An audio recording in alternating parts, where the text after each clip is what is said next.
Welcome to Duyun. It is one of the most time-honored and famous tea-producing regions in Guizhou, China. Today I'm here to meet my friend Chloe Chen, and from here we're gonna go visit Master Yang, the man behind our wild white tea.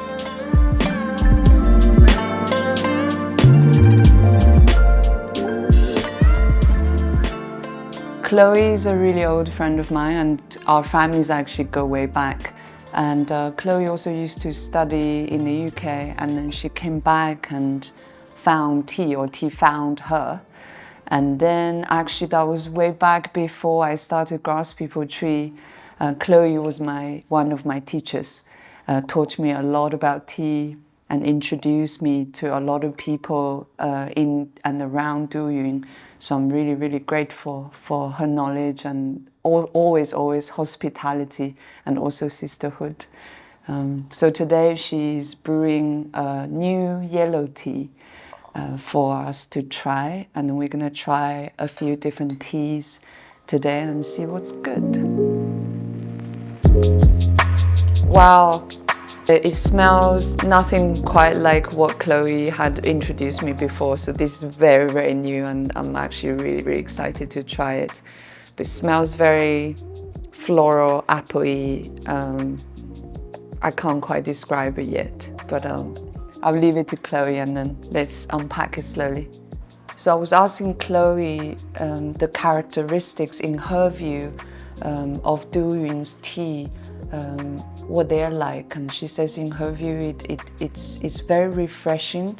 It smells and tastes very fruity.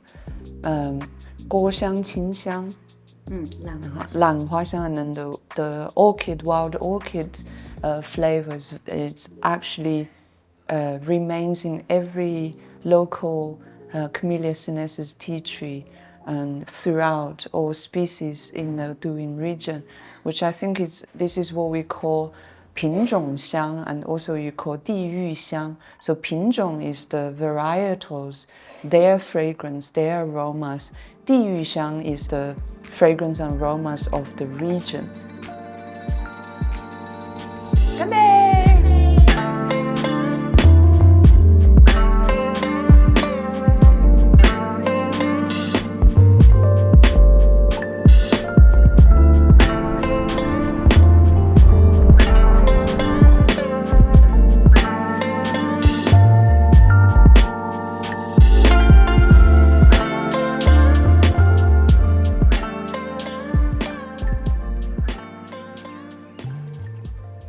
So now Master Yang is taking us to see the wild, ancient indigenous tea trees.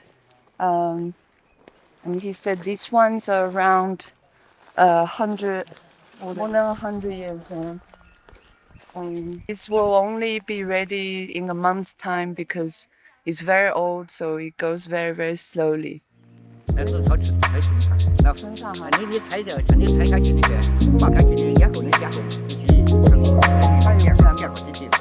said this is a very small quantity. Usually in the tea garden they can make 1,000 kilograms, and this is about 30 to 40 kilograms.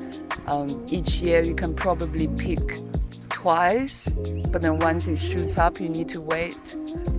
It depends on how, basically you have to wait for it to come up.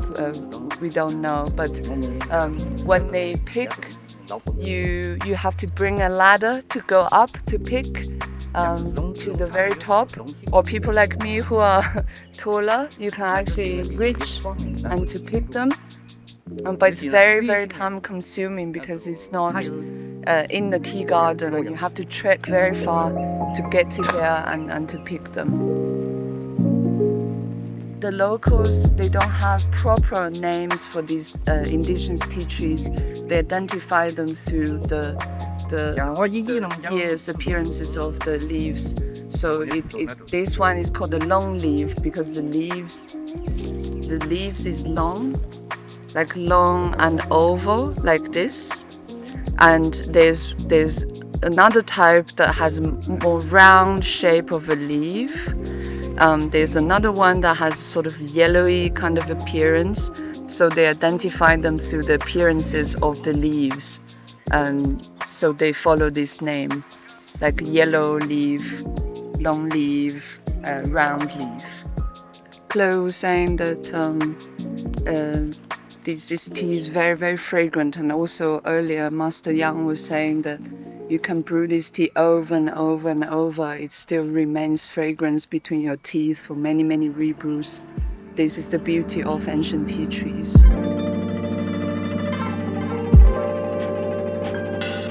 This is the big leaf tree, which is very rare in Guizhou. It's indigenous. It's about more than 1,000 years old, which is very different to the one we saw earlier.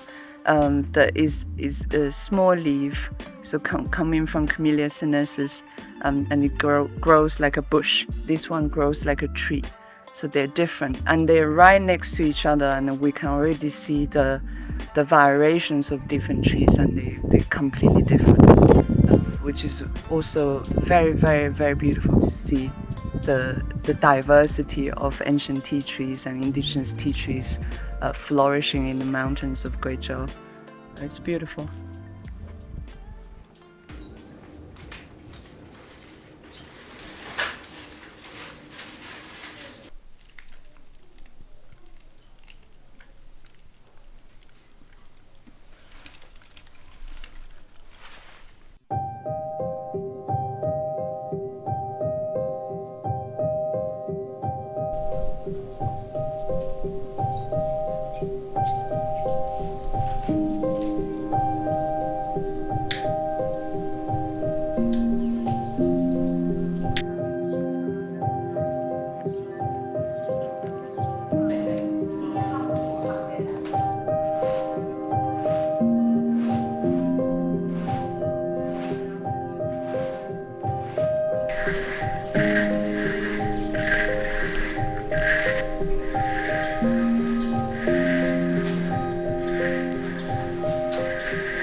We tend to have a very romantic idea when it comes to a tea master making tea.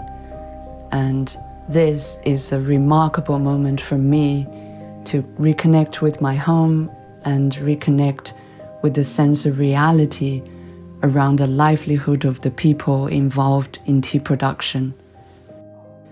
Tea is real. It is truly a story of the people and the land.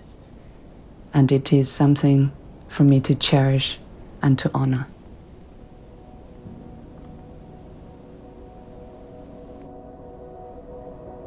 So I was catching up with Chloe, and she was telling me about last year's production in general in Duyun.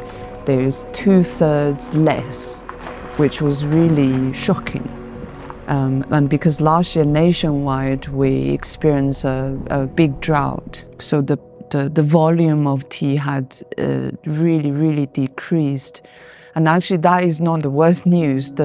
Actually the worst news is since the drought in the summer last year, and now it will be causing so-called problems. It will be causing this year's the tea leaves, they would either shoot up very slowly, or the buds, they wouldn't contain as much water, etc., etc. So we think this year's the price of tea is gonna really increase, and also the volume of tea is going to decrease. So this is just one of the examples of how nature can affect tea production and people, the livelihood of people who are involved, and the price of the tea, the flavors of the tea, the aromas of tea. In Chinese we say, 做茶人靠天吃饭. We rely, our mouth is reliant on the weather. So it's really to do with what nature can give us, and then we make the best out of it. This is the rule as always.